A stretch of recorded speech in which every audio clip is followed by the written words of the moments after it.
Hey, hello, how's it going?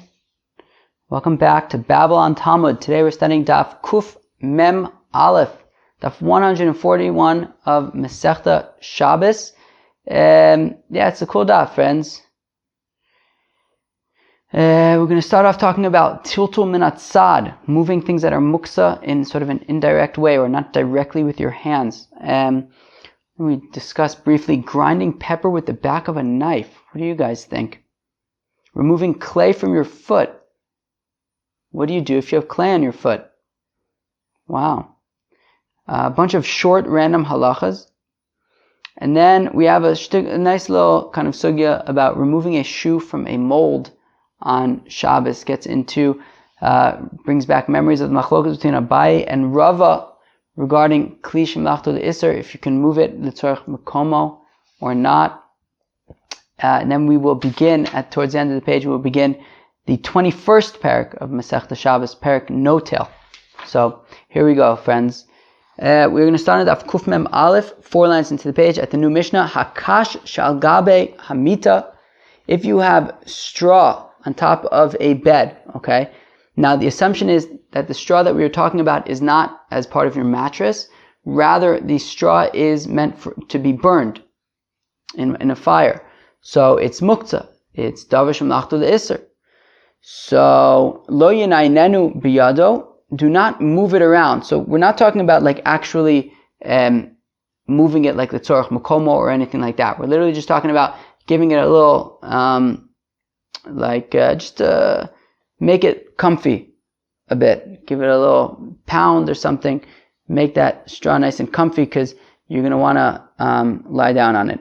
So do not move it around with your hand. Elamanino begufo. Instead, what you should do is you should just kind of like move it around with like your like shoulder or something like that, so that it's tiltul min hatsad rather than directly using your hand.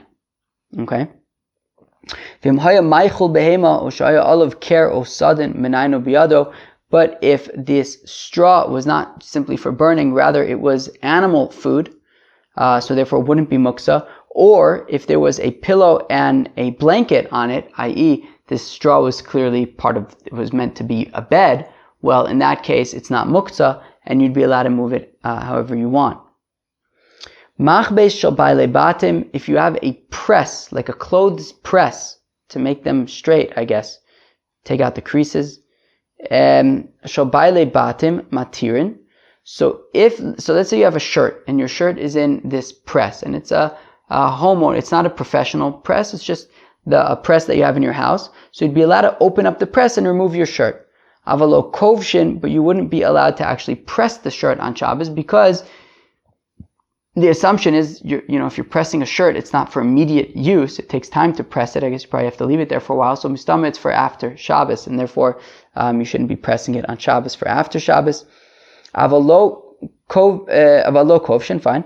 V'shal kovsin lo yigabo. Now, if this press was not simply a homeowner's press, rather it was a press of a launderer, well then do not touch it even to remove a shirt so you can wear it, because the launderers, they would shut the press really stark, really strong, to such an extent that by opening it, it would be ki'ilu, you're like destroying it, right?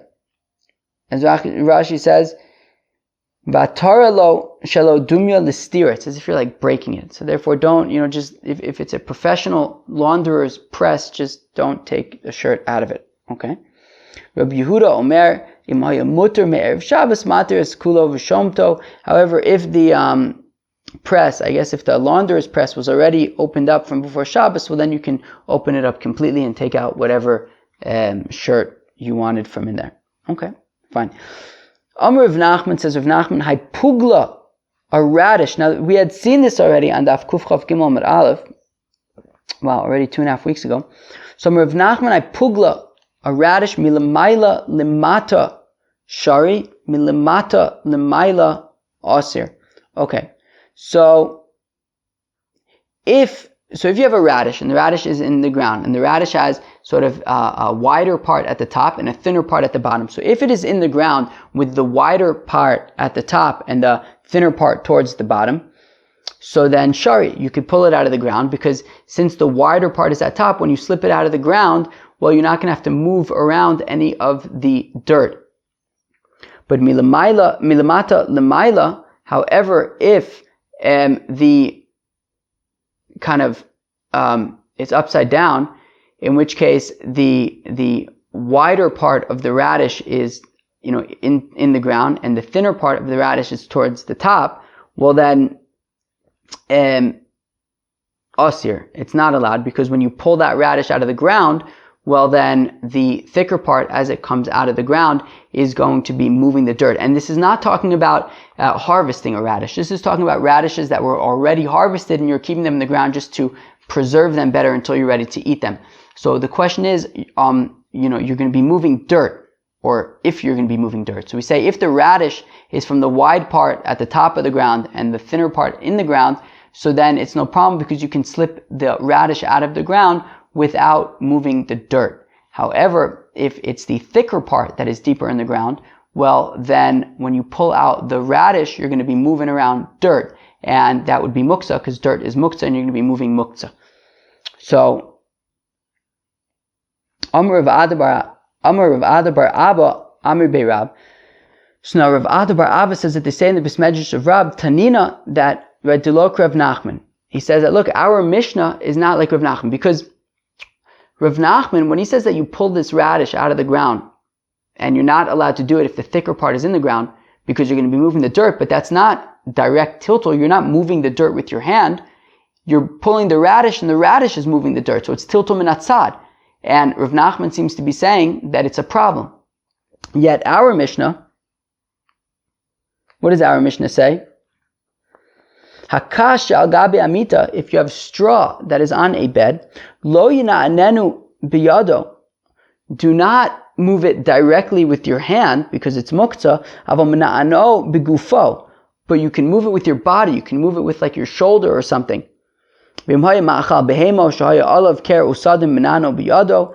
But if the straw was animal food, or if there was a pillow and a blanket on, or a sheet on the straw, well then clearly it's meant to be a bed, in which case it's not muktzah, it's mukhan, and you'd be allowed to move it however you would like. So shmamina, tiltul min hatsad, lo shmei tiltul shmamina. So what do we see from our Mishnah? That moving something min hatsad indirectly, such as with your shoulder, right, or as long as it's just not with your hands, well then that's not considered tiltul. So if that's the case, this dirt isn't, you're not moving it, you're not mamish taking the dirt and moving it with your hand. You're pulling the radish, and the radish is dislocating some of the dirt. So that would be tiltul min hatsad. Rav Nachman seems to be having a problem with that. Yet,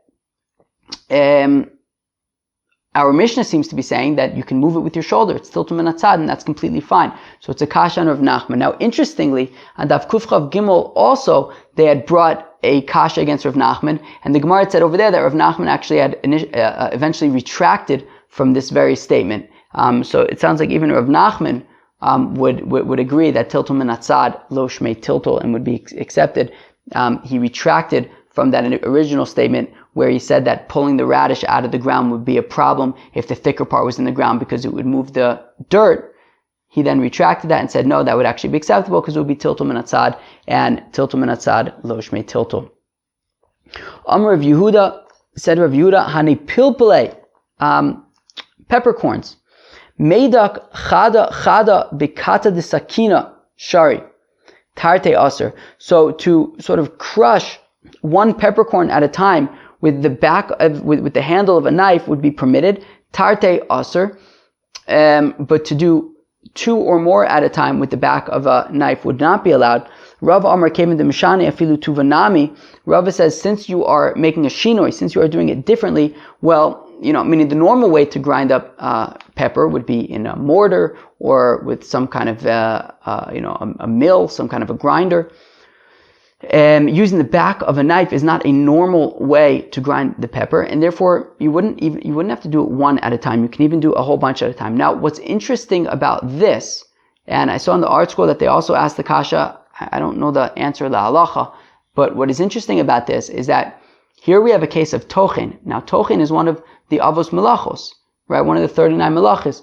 And we're saying that as long as you do it shelo kedarko, as long as you do it in a different way, it sounds like it would be completely mutter. Now, generally we assume that the 39 melachos, if you do it shelo kedarko, then it's pater aval aser.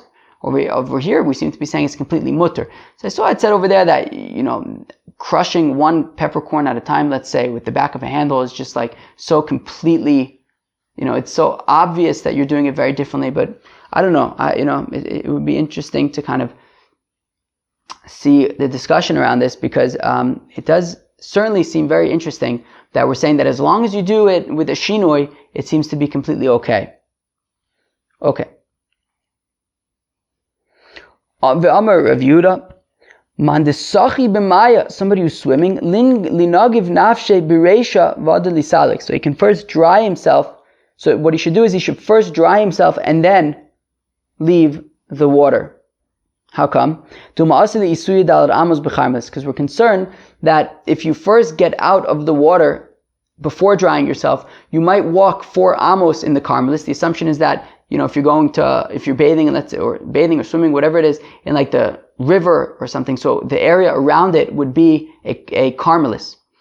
And we're saying that if you don't dry yourself off before you get out of the water, then when you get out of the water, you're going to have water still on your body, and you'll be carrying that water for amos. And we don't want that, so therefore, as you're getting out of the water, you should already be drying yourself so that you don't end up walking 4 amos with water on your body. If that's the case, but the Gemara asks, well, if that's the case, well then, even when if we're concerned about him carrying water 4 amos in a karmelis, well, when he gets into the water, right, in the sea, I believe is considered a karmelis, and I guess this river would be considered a karmelis. So when he gets into this water, he's going to be forcing away water, right? Meaning when he gets into the water, he's going to be pushing water 4 amos. And that's in a karmelis. So if we're concerned about, carrying 4 amos in a karmelis, well then here also, when he gets into the water, he's going to be pushing he's going to be displacing water 4 amos in a karmelis. And that's going to be from his koach, from his strength, that is causing this water to be displaced 4 amos. So that should also be a problem. Says the Gemara, kocho b'karmelis lo gazu. They didn't make a gezerah about his koach in a karmelis. Remember, a karmelis in the first place is only midrabanan. And we say that sort of to carry something 4 amos, such as when you get out of the water and you're carrying the water that's on you 4 amos, well, that's just carrying in a karmelis, and it's also midrabanan. However, kocho, sort of pushing away or displacing water that that you really caused directly, that this water should be displaced 4 amos, and that's in a karmelis. Well, we say that sort of your strength, something that's caused by your direct energy, is not. We don't make a gzera about that in a karmelis. Omer Abaye. The itemer of Yehuda, titcha agabe raglo. So it says Abaye, and some say it was of Yehuda, that if you have clay on your foot, mekancho bekarka ve'mekancho bekosel, so you can clean it off on the ground. I guess you can rub your foot against the ground to remove this clay. Ve'en mekancho bekotel, but don't rub your foot against the wall in order to remove the clay. Amar Rava, my time of bekotel lo mishum demerze kiboneh. Says Rava, what's the problem with rubbing your foot against the wall? Is it because it looks like you're doing boneh, like you're building, you're adding clay to the structure? Habinyan chaklahu. It's a very primitive kind of building. If you're literally taking your foot and just rubbing some clay from your foot against the wall, and therefore that wouldn't really be considered boneh. That's not really a concern. Elo amar Rava mekancho bekotel ve'en mekancho bekarka. Rather, says Rava, it would be better that he rub his foot against the wall and get the clay from the foot on the wall, because that wouldn't really be considered any significant kind of building. But ve'ein mekancho bekarka, you should not do like what Abaye said. He should not rub his foot against the ground, because dilma asila ashvuye gumos, because then he might come to fill in holes in the ground, and that would be I think we said choresh. Itmar, it was stated, Ma'aber Ravina Amar, said Ma'aber Ravina, Echod Zeh ve'echod Zeh Osir. Said Ma'aber Ravina that whether you are rubbing your foot against the wall or whether you're rubbing your foot against the ground, it is not allowed. And the Gemara is going to explain, well then, what do you do with the clay that's on your foot? Rav Papa Amar echad zeh v'echad zeh mutter. Rav Papa said that either way is going to be mutter, that we're not concerned that you're going to fill in holes, and we're also not concerned that it's boneh. Now, according to Marbre de Ravina, if you can't rub your foot against the wall or against the ground, well then how do you get rid of the clay? You can take a beam and use the beam to remove the clay from your foot. It's very, very exciting. Amar Rava, says Rava, Lo leisiv inish apume delichaya duma migandra lechefetz va'asi asuye. Friends, who can explain this to me? Lechi, lichayaya is like a lechi. What's a lechi? Mavui, right? You have the Rishus Harabim, right? Tiferet gave us that diagram of the Rishus Harabim, Main Street, with the Mavui and the different chaseris off of the Mavui. Don't worry, we're not getting into very much detail at all about Mavuis right now. But of course we know that in order to carry in a Mavui, the Chacham said that you have to put up a lechi, which is a beam, a vertical beam, or a korah, which is a horizontal beam from wall to wall. So now, and then once you have that lechi or that korah, you can carry in the mavui, because the lechi serves as a heker, that, hey, this is where the mavui ends, don't carry into Rishus Harabim. So Rav is now suggesting, or saying la'alacha, lo leisiv inish apume dilichaya, a person should not sit right next to the where the lechi is, by the edge of the mavui, dilma migandra lechefetz, because maybe some kind of object, he'll spot some kind of object in Rishus Harabim within 4 amos.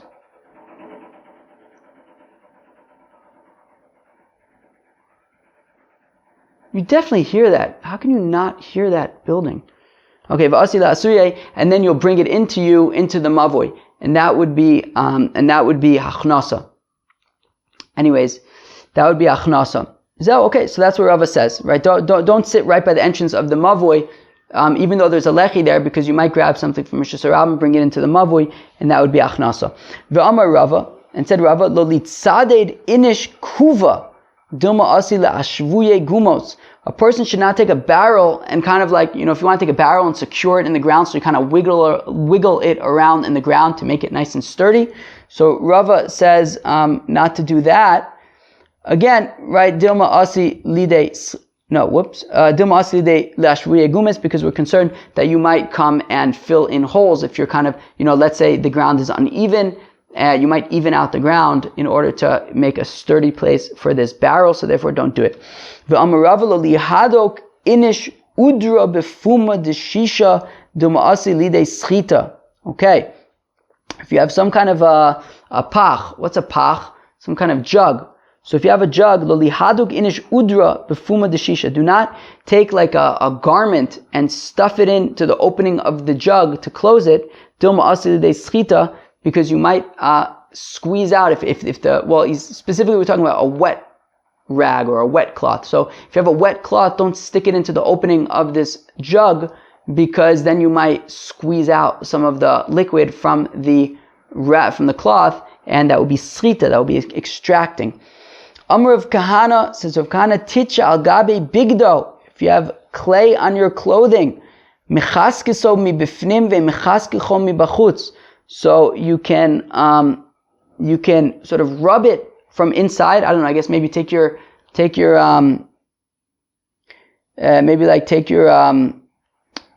and like put it inside your garment, and then like from the inside just rub the clay or something, and maybe that'll help. But don't rub it from the outside, because from the outside it can look like malabin. It can look like you are. It can look like maybe you are whitening it, cleaning it. As Rashi points out all the way at the bottom of Rashi, malabin mamish lo have te'inosin shamayim. But it wouldn't mamish be malabin, because in order to have mamish malabin, you would have to have water. Okay, fine. No, so that's Rav Kahana, right? So again, Amr Rav Kahana says, Rav Kahana, Ticha al gabe bigdo, if you have clay on your clothing, I guess it's also mud on your clothing, mechaskeso mi bifnim ve mechaskeso mi bachutz. you can rub it from within the garment, but don't rub it from without the garment, from outside the garment. Meisvei, we have a kasha, titcha gabi min alo. If you have clay on your shoe, migaro begav sakin, you can scrape it off with the back of a knife. Vishal bigdo migaro betziporen, and if it's on your clothing, you can scratch it off with your fingernail. Uvavad shelo yichaskes, as long as you don't rub it. My lav shelo yichaskes klal. And we want to say what that means is that you would be unable to rub this clay that's on your clothing at all. Whether it's on the outside, whether it's on the inside, no rubbing. Lo. No, what it's saying is don't rub it from the outside. However, you may rub it from the inside. Okay? Great. Amr bi Abo, Amr Belazar, Amr Bianai. That's a cool little connection thing. It says Rabbi Abo, and then Rabbi Elazar. I think Rabbi Abo is a student of Rabbi Yochanan, but Rabbi Yochanan and Rabbi Elazar were contemporaries, so it's like Kielu, second generation, or third generation Amora. Rabbi Elazar, second generation Amora. Rabbi Yanai was like the top. We saw Rabbi Yanai with Rabbi Yochanan the other day. He was like Rabbi Yochanan's Rebbe. So he was all the way at the beginning over there. So Amr Rabbi Abo, Amr Rabbi Elazar, Amr Rabbi Yanai, Megarin minal chadash aval lo yashan. You're allowed to scrape away like clay and stuff from a new shoe, but not an old shoe. Okay, fine.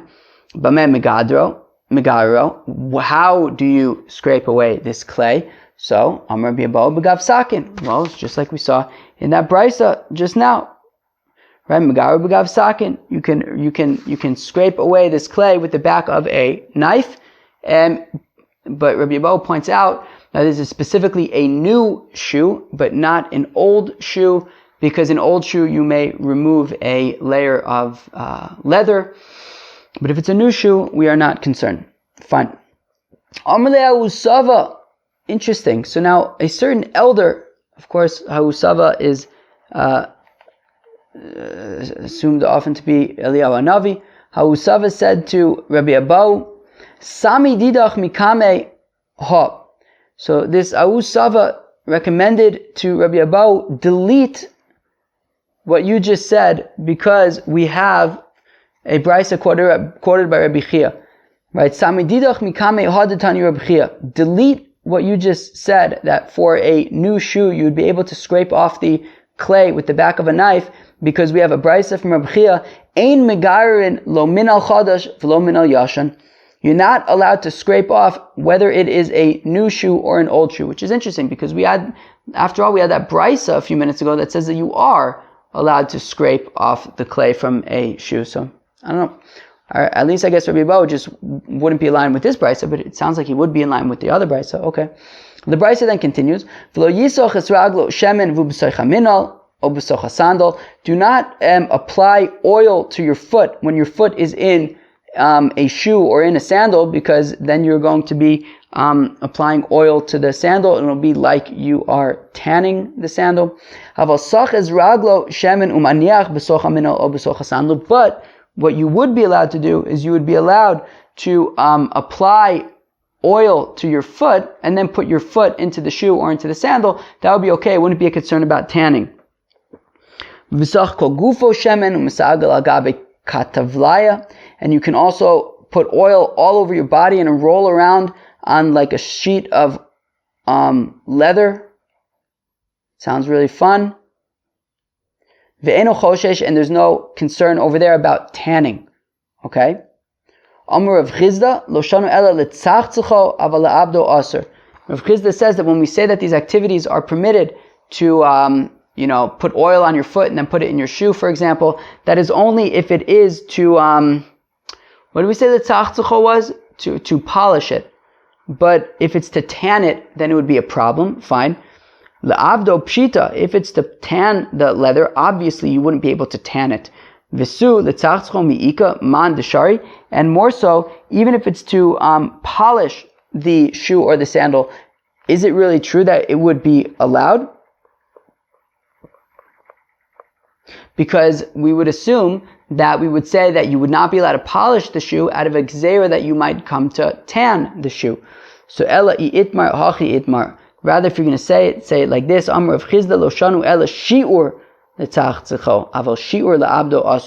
it means is Rav Chisda is saying that when you're allowed to, let's say, put oil on your foot and then put it in the shoe, and we're not concerned about polishing, it would be okay. It's as long as there is only a shear that would be enough for polishing. But if there was a shear that's enough, an amount that's enough for tanning, then it wouldn't be allowed even to polish, because we would be concerned as exer for tanning. I feel like there's a mosquito flying around over here, trying to take trying to get a drink.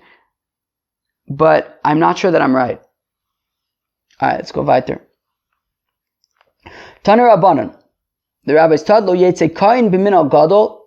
Somebody who's small should not go out with a large shoe, with a shoe that is too big on him. Somebody who has a smaller foot shouldn't go out with a shoe that is too big on him, because we're concerned that if it's too big, he might just take it off and carry it.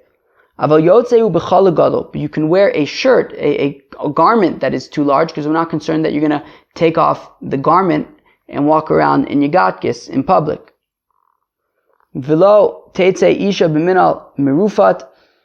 A woman should not go out wearing shoes that are torn, because we're concerned that maybe if people are looking at her funny, she might get self-conscious about the torn shoes and take them off and carry them. You also shouldn't, what's the word I'm thinking of? You shouldn't, consequently or something? I don't know, whatever. You also she shouldn't use that shoe for for chalitza, because it's not like an ideal shoe. You'd want to use like a good geschmacka shoe if she has to do chalitza. But if she did use a torn shoe, a shoe that has a tear on it, on the top of it, for chalitza, it's fine, it works. Also, I believe it means that okay, so for now I think it means that simply we don't go out wearing a new shoe on Shabbos. Beza minol amru b'minol shel isha. We're talking about a women's shoe, meaning a woman should not go out wearing brand new shoes on Shabbos. Okay, what does this mean? Why not? Tani bar kapara lo shanu ela shelo yatsa bo sha'a achas mibod yom aval yatsa bo me'erev Shabbos mutter. That is only if she has never bichlal worn it before Shabbos. And the concern is that if it doesn't fit her perfectly, well then she may end up taking it off and carrying it. However, if she's already worn it, gone for a test run at least before Shabbos to make sure that it's the right size and it fits perfectly, well then by all means, wear new shoes. That would be great.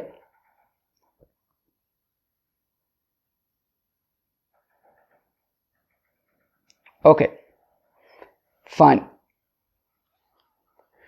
Tani chada shomtin mina me'agabe emus, or emus probably. Vitani idach ein shomtin. So we have two brises.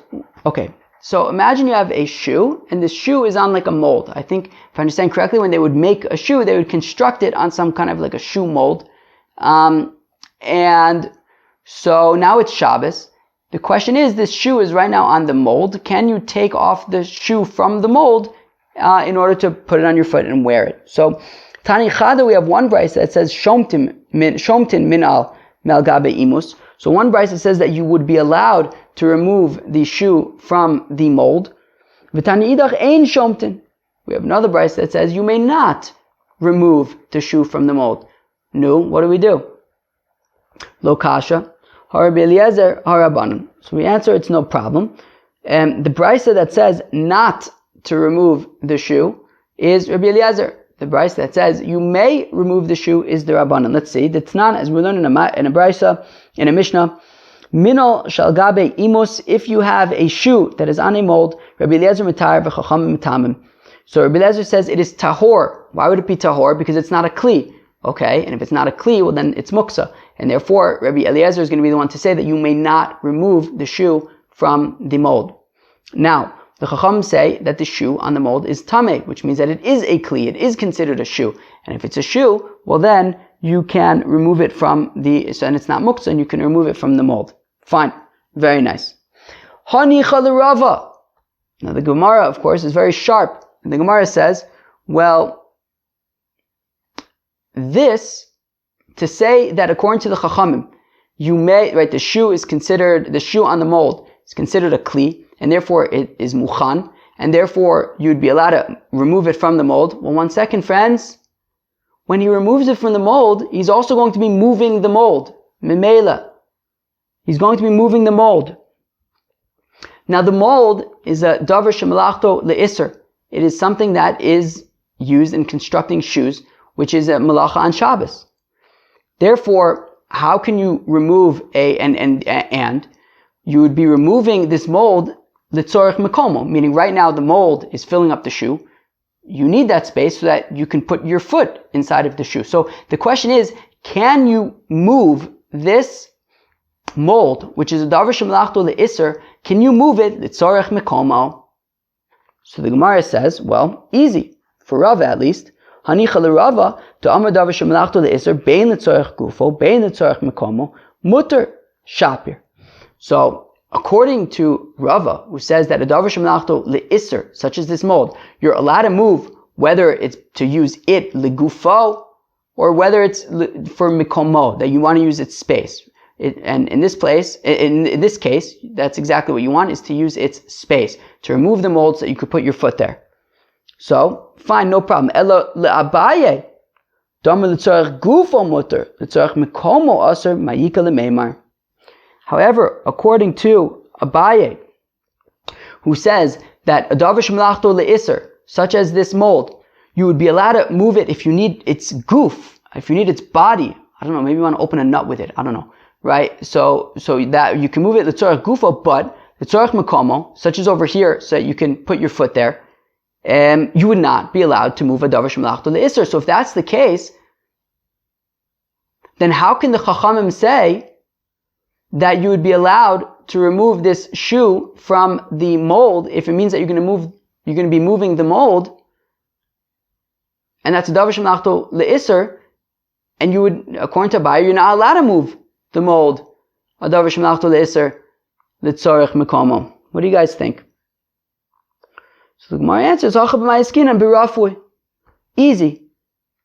This Mishnah, this shoe on the mold, is talking about a shoe that is not tightly, on the mold. It's not on the mold tightly. Rather, it's loosely on the mold, and you can easily remove the shoe without moving the mold whatsoever. And therefore, what the Chachamim are saying is that this shoe is a shoe, and it's muchan.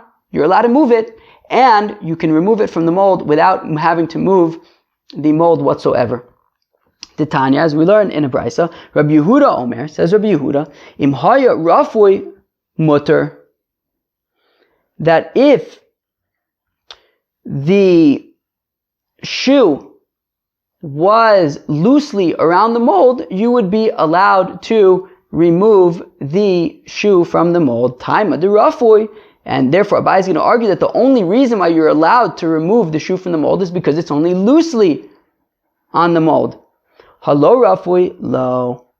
But if the shoe was tightly connected to the mold, you would not be allowed to remove it. So this dafka, so the Gemara now turns things around. He says, Anichala Abaye. So this actually now dafka sounds like it's supporting Abaye. Meaning Rabbi Yehuda is saying that you're only allowed to remove this shoe from the mold when it's loosely connected to the mold. Now that sounds like because we don't want to move the mold at all. Because it's a davar shemalachto le'isr, and you're not allowed to move it l'tzorech mekomo. So anicha la'abaye da'amar davar shemalachto le'isr l'tzorech gufo muter l'tzorech mekomo aser. So this supports Abaye, who says that a davar shemalachto le'isr, like this mold, you're only allowed to move it l'tzorech gufo. You're not allowed to move it l'tzorech mekomo, and that's why we're saying you can only move the shoe when it's loosely connected to the mold, so that you can remove the shoe without touching the mold, without moving the mold at all. But according to Rava, who says that you're allowed to move a davar shemalachto le'isr, whether it's for itself, whether it's a tzorech gufo, or whether it's a tzorech mekomo, well then ma'ir yerafui afilu lo rafui nami. Well then how come Rabbi Yehuda has to point out that you're only allowed to take the shoe when it's loosely connected to the mold? Even if it's tightly connected to the mold, you can remove the shoe, because even if you move the mold, it's a davar shemalachto le'isr, l'tzorech mekomo, and according to Rava, that's fine. So what's the deal with this whole loosely fitting thing? So you know what Rava answers? Hahi Rabbi Yehuda mishum Rabbi Eliezer. The Tani Rabbi Yehuda Omer mishum Rabbi Eliezer. Rava says this whole Rabbi Yehuda thing, it's a completely different context. Rabbi Yehuda is explaining Rabbi Eliezer's opinion. Friends, listen to this for a second. Up until now, we were discussing the Chachamim's opinion, right? The Chachamim say that this shoe is considered a kli, and therefore you're allowed to move it. Okay? Now, Rava is going to say that according to the Chachamim, you'd be allowed to remove this shoe from this mold, whether it is tightly fit on the mold or whether it's loosely fit on the mold. It really makes no difference because, whether or not you move the mold doesn't matter because you're allowed to move a davar shemlachto l'isser l'tzarech gufo and l'tzarech gufo and l'tzarech mekomo. Fine. There's no issue. What about this statement of Rabbi Yehuda that says that you're only allowed to remove the shoe when it's loosely fit? That is just Rabbi Yehuda explaining Rabbi Eliezer. Rabbi Eliezer had said that this shoe that is on a mold would not be makabel tuma, it would be tahor, which means it's not a kli, and therefore it would be muktzah. Therefore you can't move it b'chlal.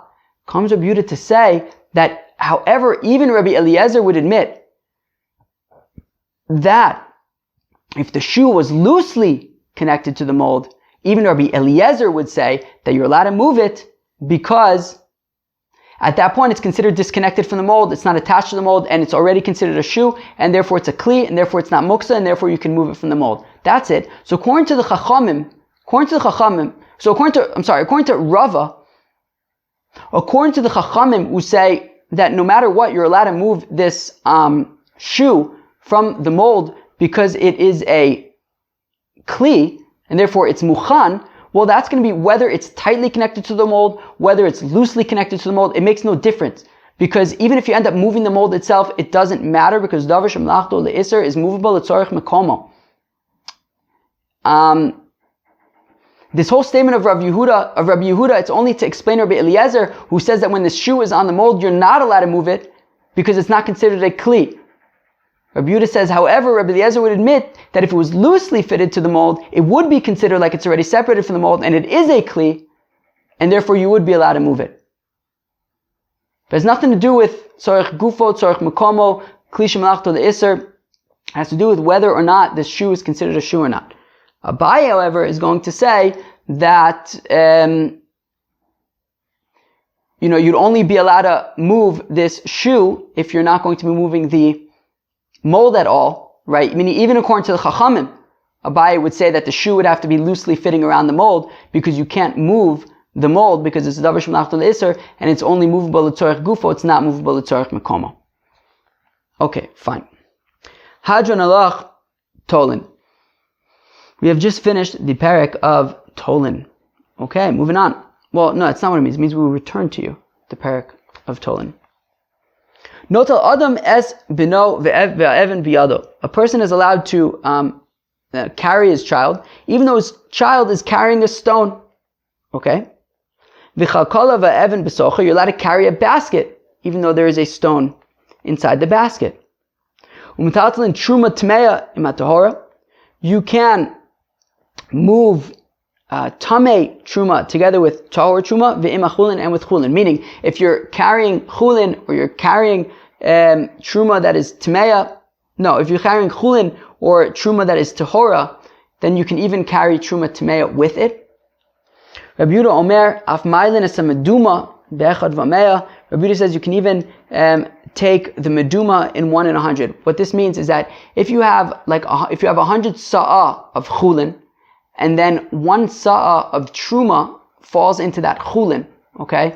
So this entire mixture is what's called meduma. What that means is that even though technically speaking, so now in this case, even though technically speaking, the truma would be batel because it's in 100 parts of chulin, so the truma is batel. Nonetheless, we say that you should still take 1 sa'ah's worth and take it out and give it to the kohen so that at least he doesn't lose out. And what Rabbi Yehuda is saying is that you're allowed to separate that 1 sa'ah from the 100, from the now 101, in order to give to the kohen. You could do that on Shabbos.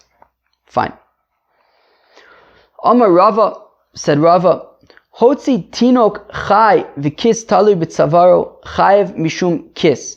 So Rava says that if a person takes out to Rishus HaRabim a child who's alive, and that child has some kind of a wallet of sorts dangling from his neck, chayev mishum kis. So the father will be chayev not for carrying the child, but for carrying this wallet that is hanging from the child's neck. Tinok meis v'chis talui b'tzavaro. If he takes out a dead child, and the dead child has some kind of wallet dangling from his neck, potter. Well, then the father is completely potter. The Gemara says, Tinok chai v'chis talui lo b'tzavaro chayv mishum kis v'chayv nami mishum tinok. 1 second.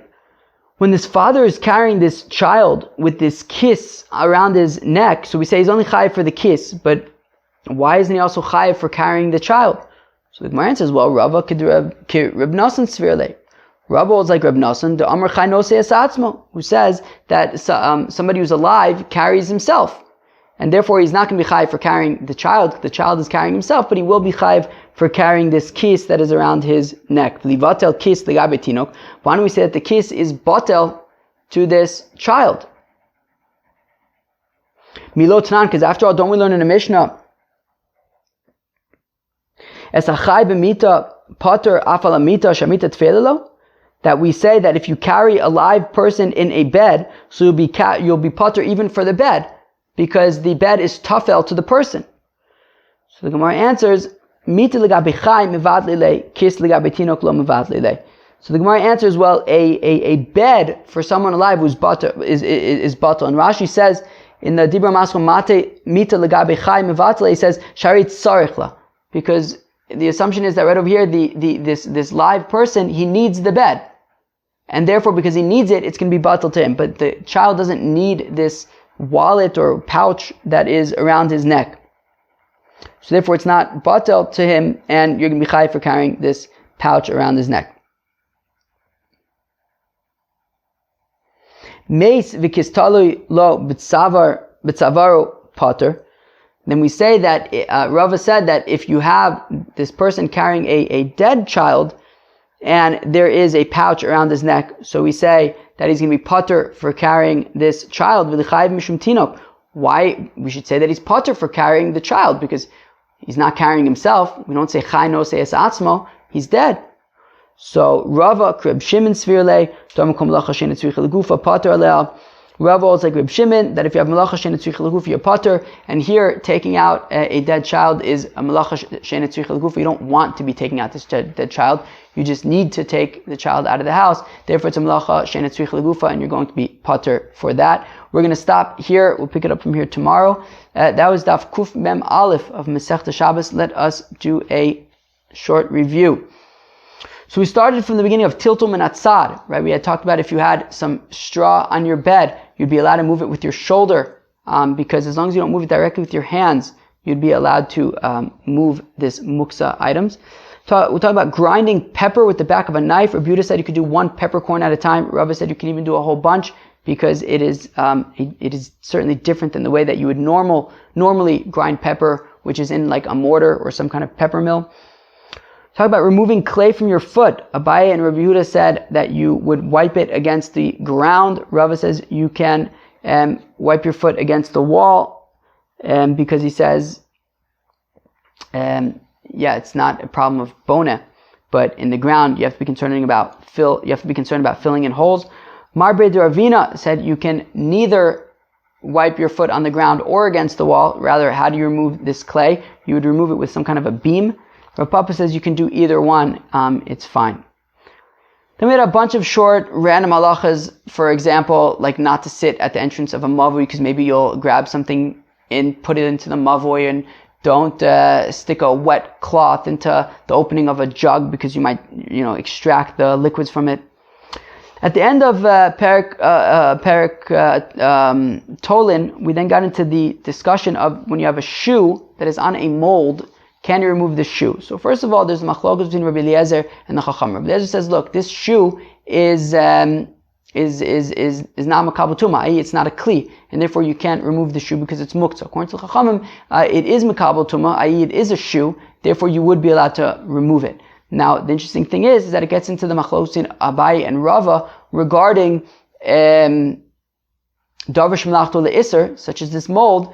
Can you move it l'tzorech gufo, or more specifically here, l'tzorech mikomo? So Rava says that according to the Chachamim, you would be allowed to remove this shoe whether it is tightly connected to this mold or whether it is loosely connected to this mold. Either way you can remove it because the shoe itself is a kli, and we're not concerned about moving the mold because you can move it l'tzorech mikomo.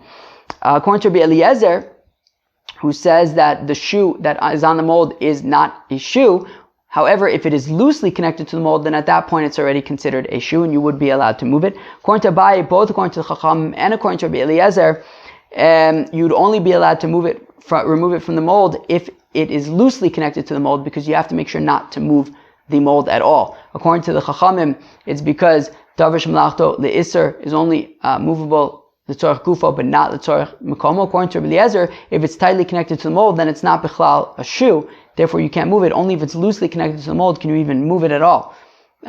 Okay, fine.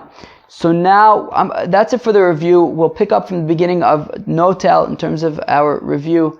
We'll get to that tomorrow since we're shtickle in the middle of the sugya of Rava right now.